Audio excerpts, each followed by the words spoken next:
feather. Okay. Exoskeleton is feather. And what about the limbs? What is the modification of limbs?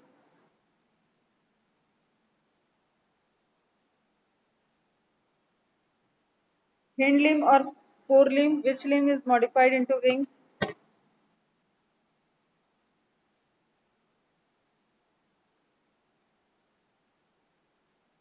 Forelimb. Very good. Clause is the modification of which structure?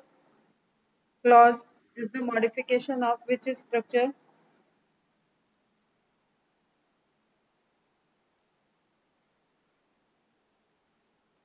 Scale. Yes, correct. And what is the feature of bones? One prominent feature of bone. Skeleton. Prominent मतलब सबसे अलग bones में एक feature किसको सबसे priority दोगे सबसे ऊपर रखो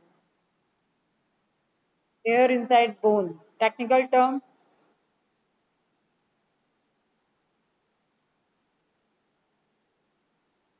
technical technical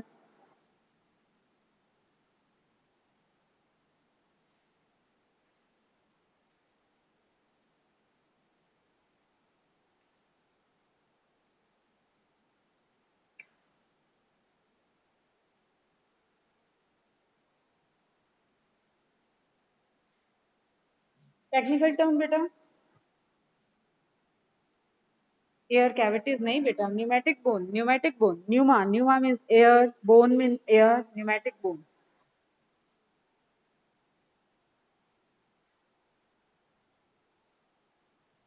okay which structure is known as wish bone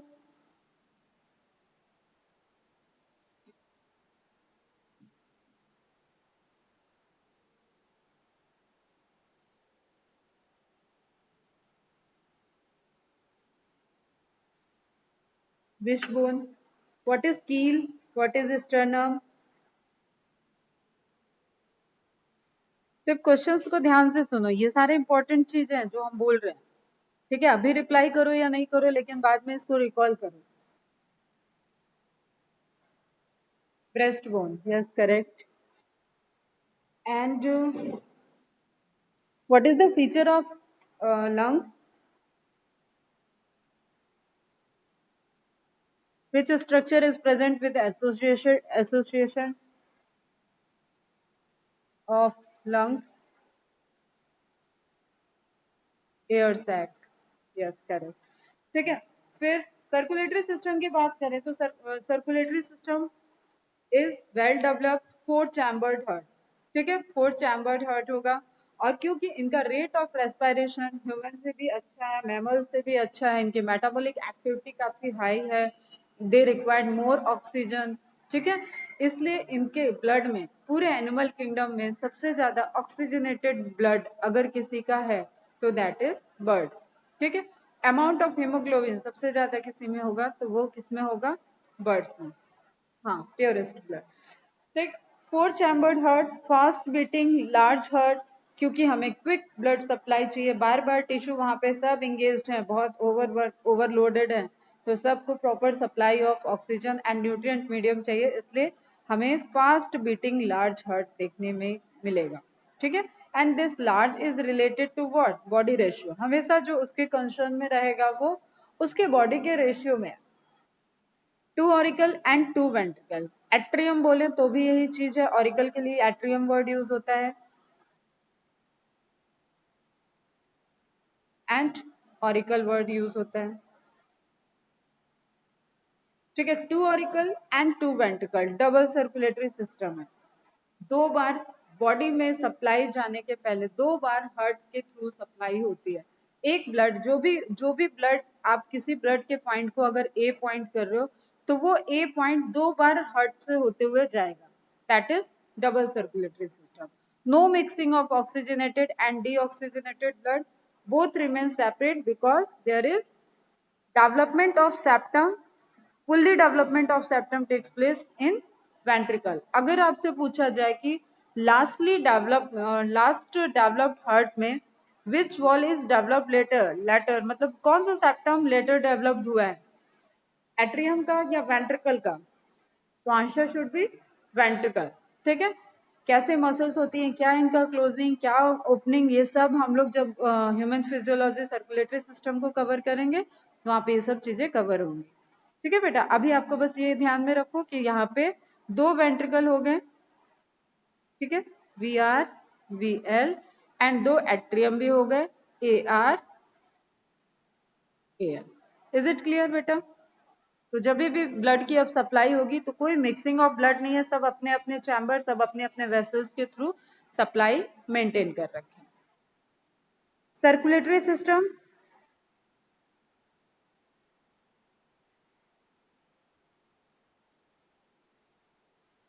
blood of birds is the richest blood in animal kingdom, maximum RBC per cubic mm, oval nucleated and biconvex RBC, still the RBC is in nucleated, RBC में nucleus present है, and mammals में जाके ये RBC enucleated होती है और वो भी मैचुरेटेड RBC। तो बहुत कॉमन से क्वेश्चन है कि RBC enucleated स्ट्रक्चर, आरबीसी का स्ट्रक्चर मैंने इसलिए तुम लोग को बार बार बताती हूँ क्योंकि जो प्लाज्मा मेम्ब्रेन की स्टडी हुई है, जो हमारे बायोलॉजिकल वर्ड की इतनी इंपॉर्टेंट कि सारे मैकेनिज्म सब चीज उससे एंटर करके उसके ही दोनों डायरेक्शन में फ्लो चल रहा है, that membrane is very important for the biological phenomena. ठीक है, उस फिनोमिना को स्टडी करने के लिए जो यूकैरियोटिक में मेम्ब्रेन यूज होती है that is RBC membrane. Clear है बेटा? इसलिए हमें आरबीसी पॉइंट ऑफ व्यू से ध्यान में रखनी है चीजें। तो मैमल्स की आरबीसी ई न्यूक्लिएटेड होती है, वो भी मैच्योर आरबीसी। यहाँ पे अभी भी क्या है, न्यूक्लिएटेड है, बाई कॉन्वेक्स स्ट्रक्चर है एंड ओवल शेप है। रेनल पोर्टल सिस्टम वेस्टिजियम, अब लगभग वो एकदम इतना कम है, इतना मतलब रिड्यूस टाइप का हो चुका है कि वो अबाउट टू वेस्टिजियल है, मैमल्स में वो वेस्टिजियल हो जाएगा।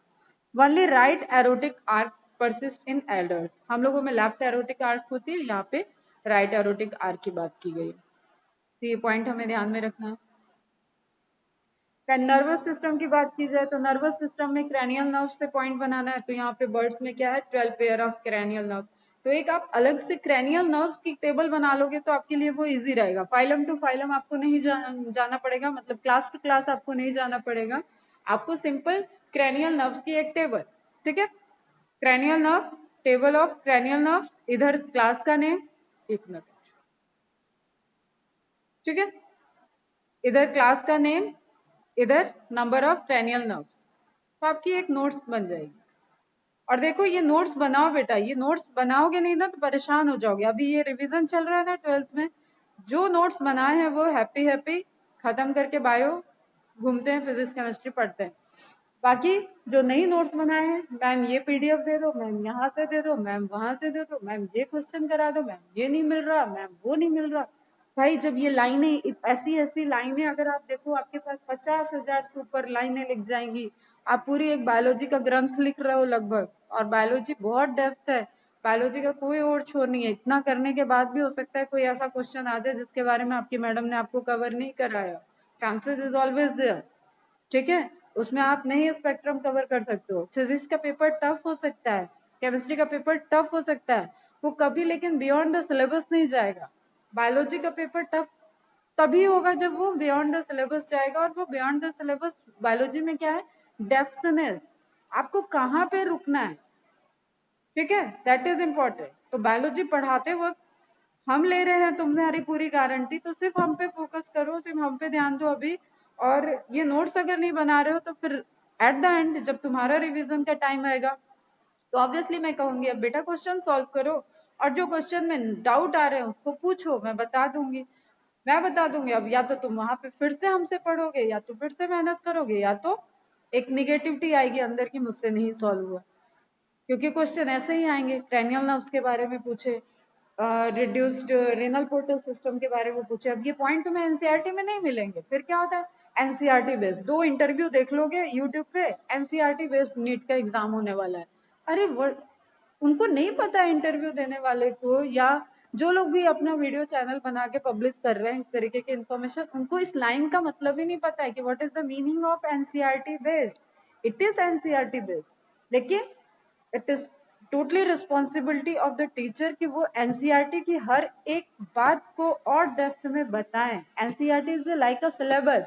आपको एक सिलेबस दिख दिया जाता है ना, जो एनसीईआरटी की लाइंस है वो सिलेबस है, उसके बारे में आपको डेप्थ में पढ़ना है, तब तो आप नीट निकाल रहे हो, बोर्ड के एग्जाम तो नहीं दे रहे हो आप। तो ये बहुत सी कॉमन सी चीज है बेटा, जो बायो में आपको मेरी बात को फॉलो करके मिल जाएगा। तो सो डोंट वरी, बायोलॉजी एकदम फॉलो करो। अगर मैंने आज बोला ये नोट्स में होना चाहिए तो ये नोट्स में होना चाहिए, ठीक है। कोई साइंटिस्ट की कहानी मैंने सुनाई तो वो ऐसा थोड़ी ना कि हमको मजा आ रहा है हम कहानी सुना रहे हैं। वो क्वेश्चन में पूछा है, फिर पूछ दिया तो तुम लोग बोलते मैडम ये कहाँ था भाई, बताया है था। अब जैसे एक एग्जांपल बताऊं मैं तुम्हें, अगर कोई डिजीज के नेम से पूछे तो आगे जाके फ्यूचर डॉक्टर बनने वाले हो तो इतना तो पता है कि till now there is number of disease, बहुत सारी डिजीज है, रेंज ऑफ डिजीज है। तो हम यहाँ पे आपको सारी तो नहीं कवर कराएंगे ना, ना कोई भी आप मेडिकल में भी चले जाओगे तो भी आपको सारी डिजीज नहीं, आप स्पेसिफिक होते जाओगे, ठीक है। इवन बहुत सारी डिजीज है जिनके बारे में अभी तक नॉलेज ही नहीं है, तो कभी भी आप कंप्लीट रेंज नहीं कवर कर सकते हो बायोलॉजी में। यहाँ पे हमेशा आपको एक अपने को जैसे कहना ना कि आंखों को देखो, आंख कुछ चीज ऑब्जर्व करो। अगर आप छत पे खड़े होकर देख रहे हो तो आपका विजन कहाँ तक जाएगा। आप अपने घर की छत पे खड़े हो और आप देख रहे हो, आप समुद्र किनारे खड़े हो जाओ, आप देख रहे हो कहाँ तक विजन जा रहा है, ठीक है। आप एक रूम में बंद कर लो तो आपको दिखेगा कि आपका विजन कहाँ तक जा रहा है, ठीक। जस्ट अब फोर्थ थिंग ये करो कि रूम में आप अपने आंख के दोनों तरफ अपनी हथेली को रखो, ऐसे पाम को रख लो, फिर आप देखो, ऑब्जर्व करो अब आपका विजन कहाँ है। तो बायो ऐसा ही है, एक अथाह समुंदर है। I am still learning biology. मैंने माइक्रोबायोलॉजी पढ़ी है, मैंने बायोटेक्नोलॉजी पढ़ी है, मैंने बायो इन्फॉर्मेटिक्स पढ़ी है, जूलॉजी हो गया, बॉटनी हो गया, 5 ब्रांच तो ऐसे मेरे हाथ में मतलब पढ़ा है उनको। फिर भी मैं नहीं कहती कि मैं इनकी मास्टरी हूँ, मैंने पीएचडी की है, फिर भी हम नहीं कह रहे। तो अगर मैं बायोलॉजी के समंदर किनारे खड़ी हो जाऊंगी तो मुझे उसका कोई आदि अनंत नहीं दिखेगा। तो हमें बहुत एकदम प्रिसाइज मैनर में रहना है, फॉलो करनी है चीजों को, क्वेश्चन को सॉल्व। देखो इसमें फिर क्या होगा ना, रिपीटेड आपको बहुत सारे क्वेश्चन सॉल्व करने हैं। जैसे अगर आज मैं एनिमल किंगडम के क्वेश्चन शेयर करती हूँ तुम्हें, तो तुम्हें वो क्वेश्चन सॉल्व करने हैं, तो ऑब्वियसली उसमें बहुत सी चीजें ऐसे आ जाएंगी जो मैंने नहीं अभी कवर की है, क्योंकि मैंने एनिमल किंगडम को लिया भी है शॉर्ट में। शॉर्ट में लेने के बाद, शॉर्ट मतलब ना एनसीईआरटी बेस्ड है ना पूरा कंटेंट गया, इसलिए मैंने कई जगह बोला इसको डिटेल में देखेंगे, इसको डिटेल में देखेंगे, वहां 2 पेज छोड़ो, इस तरीके के इंस्ट्रक्शन आपको जा रहे हैं, तो उसको बेटा आपको फॉलो करें, ठीक है। ये तो हो गई बहुत सारी ज्ञान की बातें। तो जब हमने कहा कि आपको क्रैनियल नर्व्स का टेबल बनाना है, तो आज आपकी क्रैनियल नर्व्स की टेबल बन जानी चाहिए, क्योंकि आपका ये कंप्लीट हो रहा है एनिमल किंगडम, ठीक है। बेसिक्स आज कंप्लीट हो जाएंगे, कल हम एक थोड़ा सा डेप्थ लेक्चर, थोड़ी सी इन्फॉर्मेशन दे देंगे आप लोग को, ऑर्डर रिलेटेड मैमल्स में आएगा और वो सब चीजें। तो अब सुनो ध्यान से। Large brain with well developed optic lobes, मतलब देखने की कैपेसिटी इनकी बहुत हाई होती है, वेल डेवलप्ड है, सबसे तेज दूर तक का विजन इन्हीं का होता है बर्ड्स का। एंड सेरेबेलम, सेरेबेलम प्रेजेंट है, जो कि एक तरीके का इमोशनल बोले कि फीलिंग्स वाला चीज अब इनके अंदर आ गई, ठीक है। अब यहाँ पे भी हम बहुत देर तक नहीं बोलेंगे, अगेन बस आप इतना समझ लो कि एक जो आपका बैलेंसिंग के लिए रोल प्ले कर रहा है, एक विजन के लिए ब्रेन रोल प्ले कर रहा है, एक इमोशनल फीलिंग्स रिलेटेड आ गया, वो बर्ड्स में देखने को मिलेगा। जैसे आप तोता पाल रहे हो तो आप उसको ट्रेंड करते हो, वो उस तरीके से करता है, ठीक है। आपने कुछ ऐसी स्टोरीज सुनी होंगी, ठीक है, पेरेंटल केयर की स्टोरीज देखी होगी, जहाँ पे अपने बच्चे को बचाने के लिए वो सांप से लड़ जा रही हैं चिड़िया, इस तरीके की स्टोरी देखी होगी। फिर आपने ये देखा होगा कि आप जैसे तोते को आप जो ट्रीट कर रहे हो, अगर आप उसको नहीं खिलाओगे तो वो इरिटेटिंग उस दिन के साउंड निकालेगा, तो एक तरीके का वो इनके अंदर डेवलप हो रहा है। तो सेरेबेलम है। Reduced olfactory lobes, olfactory lobes के लिए मैंने एक हिंट दिया, जो सरफेस से जितना ऊंचा है, जैसे हम लोग भी जमीन से ऊपर हैं, ठीक है, पैर जमीन पे है लेकिन हमारी नाक जमीन से ऊंचाई पे है, तो हम लोगों की ऑल्फेक्शन प्रॉपर्टी भी बहुत हाई नहीं होती है compare to reptiles. We have low olfactory sense, ठीक है, लोअर ऑल्फैक्टरी एकदम ऐसा नहीं है कि बहुत स्ट्रांग है, वीकर है हम लोग। तो रिड्यूस्ड ऑल्फैक्टरी लोब्स, जो जितना ऊंचाई पे जिसकी नाक होगी जमीन से, उसकी ऑल्फैक्टरी सेंस ऑर्गन उतने वीक होते हैं, और ये हवा में है तो वहां पे वीक होगी। Middle ear have 1 ear ossicle, middle ear में एक ईयर ऑसिकल होगा। Poor sense of smell, then अगर हम कंपेयर करें तो देखो जो सेरेब्रल सेरेबेलम की बात हो रही है, अभी ब्रेन में बेटा तो बहुत नहीं हम रुकते हैं, यहाँ पे आगे बढ़ते हैं। ठीक है, ये स्ट्रक्चर इनका डेवलप हो चुका है। ठीक है, ये इमोशनल कोऑर्डिनेशन, इमोशनल चीजों को बैलेंसिंग के लिए यहाँ से कंट्रोल होता है ब्रेन में। बाकी हम ब्रेन में तो आपको बहुत इंटरेस्टिंग इंटरेस्टिंग फिनोमेना बनाएंगे, बताएंगे सपने कैसे आते हैं, क्या होता है, लर्निंग कैपेसिटी किस तरीके से, क्यों कोई इमेज डायग्राम बना के आपको प्रिपेयर करना चाहिए, क्यों, इन सब चीजों के पीछे साइंस है बेटा। ठीक है, तो एक कंपैरेटिव आप यहाँ पे, आप न्यूरॉन्स आई थिंक सब जानते होगे, तो ये एक ऐसी इंफॉर्मेशन है कि जो बहुत अभी ऊपर से नहीं जाएगी, आप समझ सकते हो। ठीक है, density and size of neuron, आपने ब्रेन की साइज देख रहे हो ना, ब्रेन की साइज मैमल की लार्ज है बर्ड्स के कंपैरिजन में। लेकिन अगर हम कहें कि देखो इस जैसे हम लोग सेल चैप्टर पढ़े हैं, तो हमने देखा है ना कि माइटोकॉन्ड्रियल जहां एटीपी सिंथेसिस ज्यादा रिक्वायरमेंट है, उन मस्कुलर सेल्स की बात करें तो उन सेल के अंदर माइटोकॉन्ड्रिया की कंसंट्रेशन हाई मिलेगी हमें।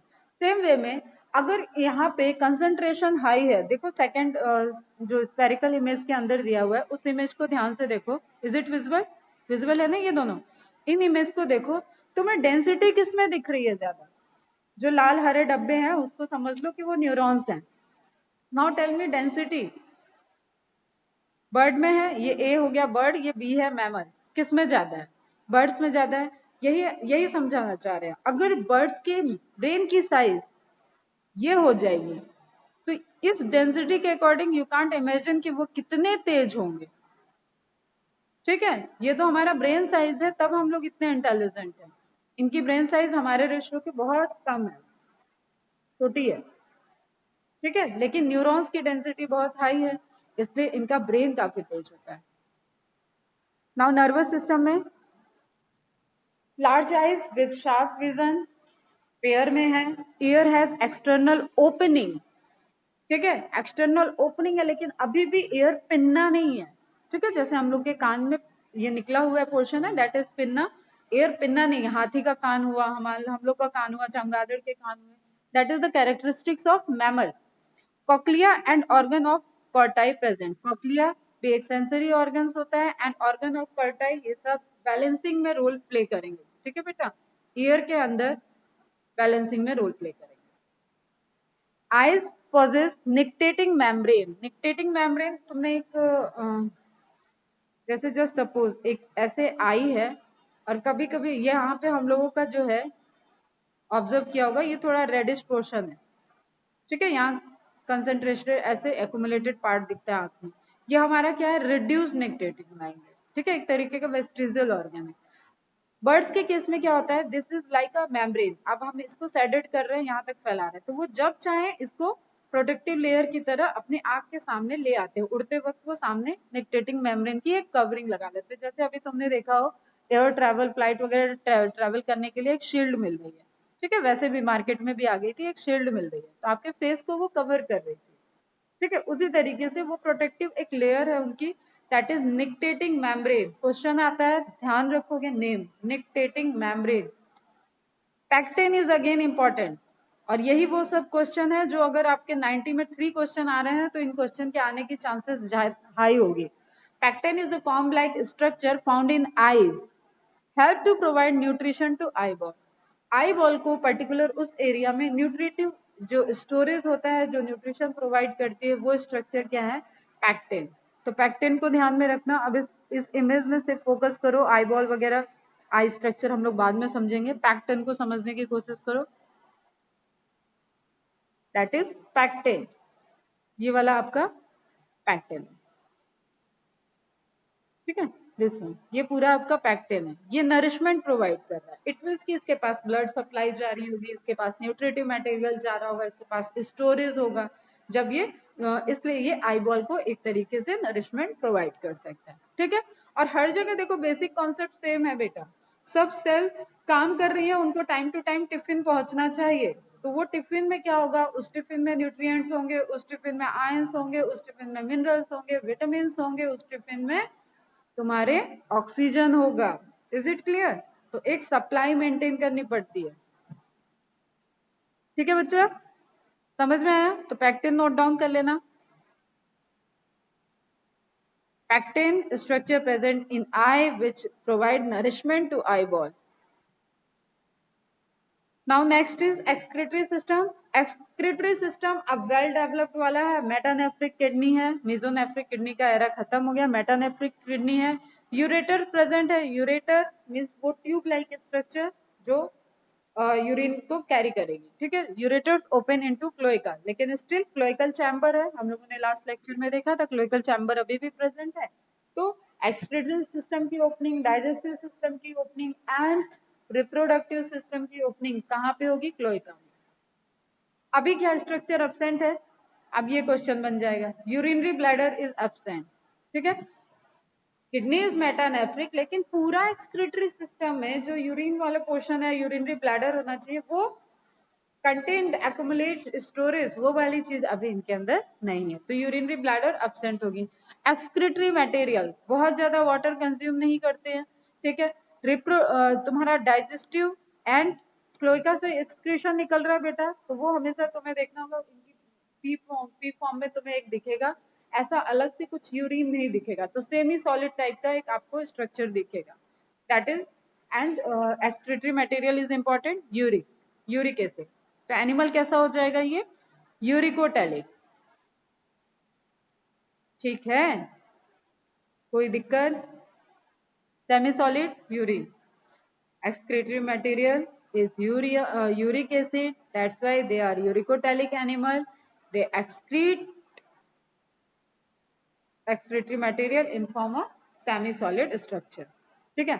American rhea America is the only bird to have urinary bladder. अब urinary bladder नहीं है, लेकिन एक के पास है, तो वो बन गया exception. And biology is the science of exception. तो हमें ये नाम और याद कर लेना है.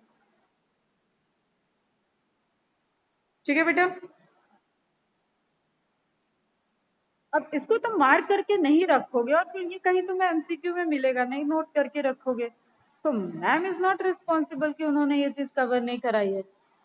स्टिल मेरे पास वेटेज है बेटा, मैं वेटेज रखूंगी हमेशा कि बायो को कवर नहीं कराया जा सकता. ठीक. अगर 90 में एक क्वेश्चन बाहर का आ जाएगा तो मैं उसका आंसर दे सकती हूँ, लेकिन मैं उसको, मुझ पे पूरी दुनिया में कोई ब्लेम नहीं कर सकता कि ये मैडम ने नहीं पढ़ाया.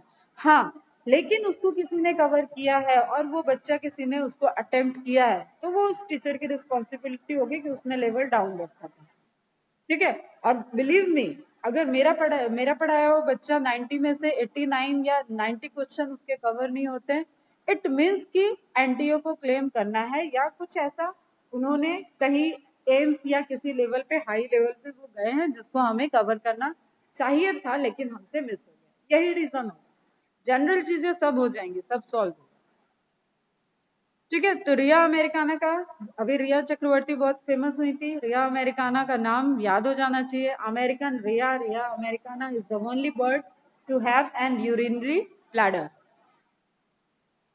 ठीक है बच्चा. अब ये इंटरनल सिस्टम दिख रहा है उसका, वेस्टिजल और वेस्ट्रल ऑर्गन्स के साथ पूरा इंटरनल सिस्टम दिख रहा है, जिसमें आपको डाइजेस्टिव ट्रैक्ट दिख रहा है, जिसमें आपको एक्सक्रीटरी सिस्टम दिख रहा है एंड उसकी एक कॉमन ओपनिंग दिख रही है. ठीक है. ये किडनी दिख रही है, ये डाइजेस्टिव ट्रैक्ट पूरा आपको दिख रहा है. तो आपको एक well developed internal organ systems यहाँ पे दिख रहे हैं. ठीक है. What is the function of crop? Crop का फंक्शन क्या है बेटा?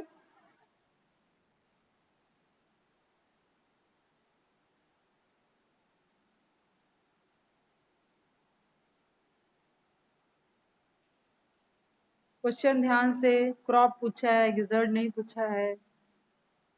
एक तो जल्दी में क्यों रहते हो तुम लोग बायो के केस में? मनाली टू ब्रेक फूड. आराम से क्वेश्चन सुनो. क्रॉप स्टोर के लिए, गिजर्ड ब्रेकिंग के लिए.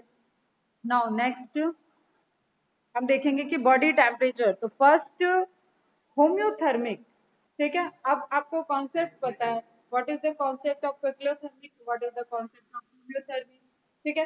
एक्सटर्नल बॉडी टेम्परेचर से external environmental body environmental temperature से इंटरनल बॉडी टेम्परेचर को अफेक्ट ना पड़े, मैकेनिज्म अपना वो मेंटेन रखे, that organism are known as homeothermic animals. ठीक है.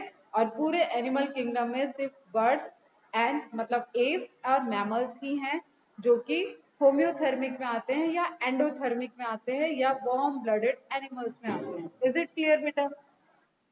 मीन्स और इसको क्या कह सकते हैं, क्या कह दे बताओ? हम ये लिख दें इंटरनली possesses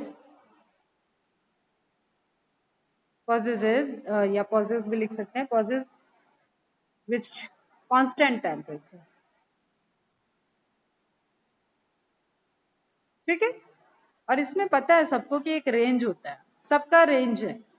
ठीक है, आप किसी भी रेंज को ही देखते हो, जब ब्लड टेस्ट कराते हो तो भी आप रेंज, एक प्लस माइनस रेंज हमेशा रहता है। तो internally they possess the constant temperature. Clear है बेटा? तो warm blooded, endothermic, homeothermic animal. Endothermic मतलब इंटरनल मेंटेन है, एंडोथर्मिक रिएक्शंस होते हैं, इस तरीके से आप समझ लो। यहाँ पे can maintain constant body temperature, high metabolic rate for quick energy supply. ये तो शुरू से इनकी कहानी चल रही है, खाली दिन भर इन्हें दाना चुगना है, उड़ना है, तो इनको रेट क्या रखना है? हाई मेटाबॉलिक रेट रखना है। Expend lots of energy to maintain body temperature, that's why they feed more often than reptiles. Feeding capacity इनकी हाई होगी।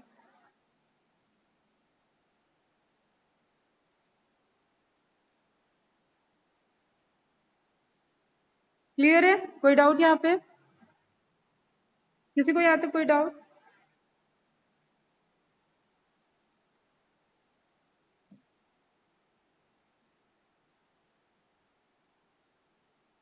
रिप्लाई करो बेटा फास्ट। नेक्स्ट देखना है रिप्रोडक्टिव सिस्टम। डायोसियस है, आ गया पहले से ही डायोसियस। ठीक है, मेल और फीमेल दोनों डिफरेंट डिफरेंट होंगे। Sexes are separate. Sexual dimorphism can be seen. What do you mean by sexual dimorphism? फटाफट रिप्लाई करो, what do you mean by sexual dimorphism? They have pair testis, ovary, pair testis and ovary के case में अभी ovary सिर्फ एक है number में और उसकी पोजीशन होती है लेफ्ट साइड। मैमल्स में ovary 2 in number and gonoduct present होती है। यहाँ पे भी गोनोडक्ट होगी, एक ओवरी एक गोनोडक्ट। ओविडक्ट, ओविडक्ट ओवरी से निकलने वाली डक्ट, ओविडक्ट। मुलेरियन डक्ट भी कहते हैं, ये इंपॉर्टेंट पॉइंट है फिर से। ठीक है, बर्ड्स के केस में ओविडक्ट को मलेरियन डक्ट कहते हैं, only at the left side. जहां ओवरी है उससे निकलने वाली डक्ट भी वही होगी। तो ओवरी कहाँ है? Left side. कितनी है? नंबर में एक। उसकी डक्ट मुलेरियन डक्ट कितनी? एक। ठीक है, only at left side. Gonoduct opens into cloaca. Gonads वो होते हैं जहां पे गैमेट्स बन रहे हैं और वो गोनोडक्ट जो उसको कैरी कर रही है। तो oviduct is a type of gonoduct we can say. ठीक है, गोनोडक्ट की ओपनिंग कहाँ होती है? क्लोएका में। Clear? Copulatory organ is absent in all birds. अब एक पॉइंट आ गया यहाँ पे जो आपको ध्यान में रखना है, कॉपलेटरी ऑर्गन नहीं है। इससे आप चले जाओगे कहाँ पे? फर्टिलाइजेशन कैसा होगा? कॉन्सेप्ट समझो। कॉपलेटरी ऑर्गन होगा, मेल के पास कॉपलेटरी ऑर्गन है तो वो कॉपलेशन करेगा, फीमेल को कॉपलेट करेगा, स्पर्म को ट्रांसफर करेगा, वहां इंसेमिनेशन की प्रोसेस होगी। तो फर्टिलाइजेशन शुड बी इंटरनल। ठीक है, and the point is copulatory organ is absent, it means there is no copulation takes place. तो फर्टिलाइजेशन शुड बी एक्सटर्नल, और यही हो जाएगी गलती, क्योंकि यहाँ एक्सटर्नल फर्टिलाइजेशन नहीं है, इंटरनल फर्टिलाइजेशन। अब यहाँ पे ध्यान रखना पड़ेगा कि बिना कॉपलेटरी ऑर्गन के वो किस तरीके से फर्टिलाइजेशन हो रहा है। तो क्लोइकल चैम्बर से they come came close to each other and they transfer their gametes by the cloacal chamber. ठीक है, तो copulation occur by cloacal apposition and the phenomena is known as cloacal apposition. Apposition, oppositely वो एक दूसरे के cloacal chamber आएगा आमने सामने और दोनों के गोनेड्स से निकला हुआ गैमेट उनके उनके क्लोइका में, और वो एक का ट्रांसफर होगा। तुम लोग को पता है यूनिवर्सली मेल गैमेट ट्रांसफर होता है, फीमेल गैमेट रिसीव करती है। तो मेल गैमेट ट्रांसफर होगा फीमेल के बॉडी में, फीमेल बर्ड में आएगा और उसके बाद एग का फॉर्मेशन होगा। ठीक है, एग रिलीज करते हैं, that means they are oviparous. Cloacal apposition समझ में आया? एक इमेज भी लगाई है मैंने, एक मिनट। हाँ, दिस इज द, इस पे ध्यान देना, that is cloacal opposition. Clear है बेटा? देखो, ठीक है, ये फीमेल है, ओवरी है इसके पास, ये फीमेल है, ये मेल है,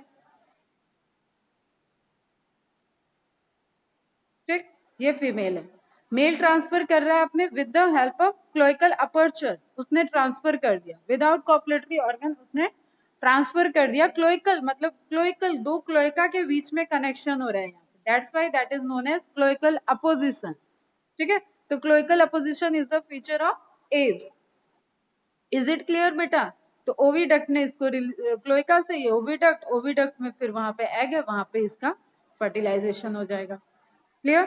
तो fertilization between a cock and hen is an example of internal fertilization. तो ये जो क्वेश्चन एक गलत होता है इनका, इंटरनल है कि एक्सटर्नल है, उसके लिए आपको ये मैकेनिज्म ध्यान में होनी चाहिए कि क्लोइकल अपोजिशन होता है, तो वहीं से डायरेक्ट क्वेश्चन बन जाता है क्लोइकल अपोजिशन का।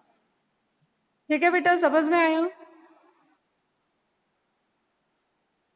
तो डायरेक्ट डेवलपमेंट है, उसके बाद कोई लार्वा स्टेज नहीं देखने को मिलेगी, डायरेक्ट डेवलपमेंट है, no larval stage, direct egg germinate करेगा, एडल्ट को फॉर्म करेगा।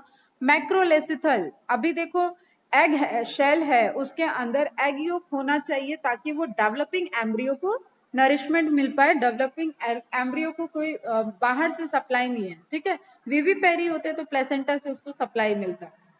क्लियर? ओवीपेरी है, इट मीन्स कि उसको बाहर जर्मिनेटिंग टाइम में, एग को डेवलपिंग टाइम में, एम्ब्रियो को डेवलप होने के लिए एग के अंदर कंटेंट होना चाहिए, न्यूट्रिएंट कंटेंट होना चाहिए, दैट इज एग योक। ठीक है, तो मैक्रोलेसिथल जिसमें एग योक मच अमाउंट में हो, ज्यादा अमाउंट में होंगे, वो सभी क्या होते हैं? मैक्रोलेसिथल। एंड क्लेडोइक, क्लेडोइक का मीनिंग मैंने बताया था कि उनके ऊपर कवरिंग शेल हो, और शेल कैल्शियम कार्बोनेट की बनेगी, उसको बोलेंगे कैल्केरियस शेल। पहले भी ये पॉइंट आ चुके हैं रेप्टाइल में। Is it clear? Egg needs incubation at constant body. अब रेप्टाइल से यहाँ पे क्या डिफरेंस है? रेप्टाइल एग रिलीज करने के बाद कोई पेरेंटल केयर को नहीं दिखाते हैं, ठीक है, यहाँ पे रेप्टाइल की तरह नहीं है, यहाँ पे कांस्टेंट बॉडी टेम्परेचर, एक इंक्यूबेशन वहां पे एग को लेस करते हुए। मेरे ही बालकनी में कबूतर बना रखे हैं, बढ़िया घर बना रखे हैं, तो वो प्रॉपर उसमें अभी कुछ टाइम पहले था तो वहां पे ग्रो कर रहे थे, तो वो प्रॉपर एग को लेस करती थी एक कबूतर वहां पे, फीमेल बर्ड बैठ के। ठीक है, egg needs incubation at constant body temperature by the parents, and this incubation takes place, मतलब कोई भी ले सकता है, ठीक है, मेल और फीमेल दोनों कर सकते हैं, बट मोस्टली फीमेल करती है और मेल उनके लिए खाना पीना लेने जाता है। समझ रहे हो ना? तो इस तरीके की प्रोसेस